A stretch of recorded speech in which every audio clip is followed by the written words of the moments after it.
Avant de modifier sa voiture par du tuning, un conducteur doit vérifier que les changements qu'il souhaite opérer respectent les normes édictées par la loi, auquel cas il ne pourra obtenir sa nouvelle carte grise. Une fois la voiture tunée, il doit impérativement en informer son assureur pour que ce dernier adapte son contrat aux nouveaux risques protégés.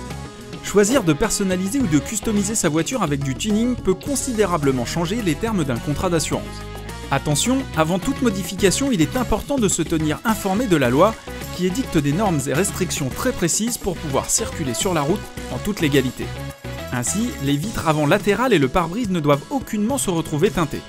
Les jantes et les pneus ne sont pas acceptés s'ils sont trop larges, le bruit du pot d'échappement ne peut dépasser un certain seuil de décibels. Et enfin, les plaques d'immatriculation ne peuvent présenter des écritures personnalisées. Toute voiture ayant été modifiée doit obtenir un sésame, un visa de la part de la DREAL, Direction régionale de l'environnement, de l'aménagement et du logement. Des experts doivent vérifier au préalable que la conformité de la voiture ne s'est pas retrouvée altérée. Ce visa est obligatoire car la voiture modifiée par du tuning devra obligatoirement disposer d'une nouvelle carte grise. Sans ce visa, l'assureur peut décider de réduire les garanties qui couvrent le véhicule, voire d'annuler le contrat. Si l'assuré ne communique pas les modifications à son assureur, la sanction peut se révéler grave si ce dernier les découvre par lui-même.